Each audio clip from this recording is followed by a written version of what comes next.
Bonjour chers amis internautes, bonjour peuple de Dieu, j'espère que vous allez bien par la grâce de notre Seigneur Jésus-Christ. C'est un plaisir encore pour moi de vous retrouver sur notre chaîne d'édification chrétienne GMTV, là où nous sommes édifiés, fortifiés, encouragés et boostés. Je crois que le Seigneur va encore nous faire du bien au travers de cette pensée qu'il a imprimée dans notre esprit afin de communiquer à son peuple. Amen.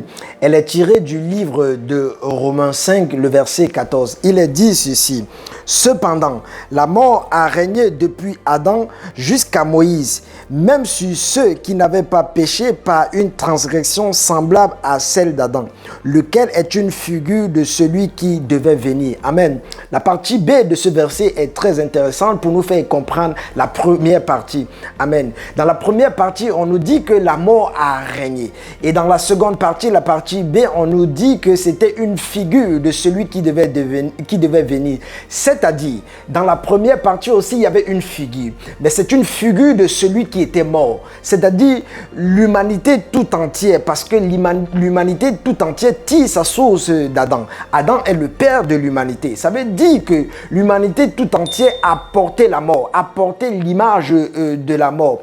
Et c'est quelque chose souvent que l'homme ou bien l'humanité ne réalise pas, n'a pas cette information-là. Et elle vit comme ça, pensant que oui, c'est normal tout ce qu'elle fait ou bien tout ce qu'elle vit. Ce n'est pas vrai. Pourtant, Dieu, dans son plan souverain, il avait prévu une seconde image, c'est-à-dire une seconde identité ou une seconde race qui allait venir. Et c'était ça la race véritable. C'est pourquoi il dit que celui qui devait venir, la figure qui devait venir. Et ici, il s'agit de Christ. Il s'agit de Jésus, l'incarnation. Et par sa mort et sa résurrection, il a introduit une nouvelle identité. Il a introduit une nouvelle image, une nouvelle race. La race des fils de Dieu, la race véritable. Amen. C'est ce que le Seigneur voulait nous faire comprendre ici. Du moins, c'est ce que le Seigneur me communiquait dans l'esprit et il voulait que je communique à son peuple. Il voulait que j'apporte ce renouvellement-là, cette veille à son peuple-là. Alors, mon frère et ma soeur, toi qui m'écoutes, sache que la première image que tu as portée, l'image que tu as portée première, n'est pas l'image véritable. Tu dois te référer désormais à Christ. Tu dois te référer désormais à l'œuvre de la croix afin de revêtir l'image véritable. C'est ce que le Seigneur veut nous faire comprendre ici. Je crois que ces quelques paroles, ou bien je crois que ce que je suis en train de dire là est en train de réveiller ta mémoire.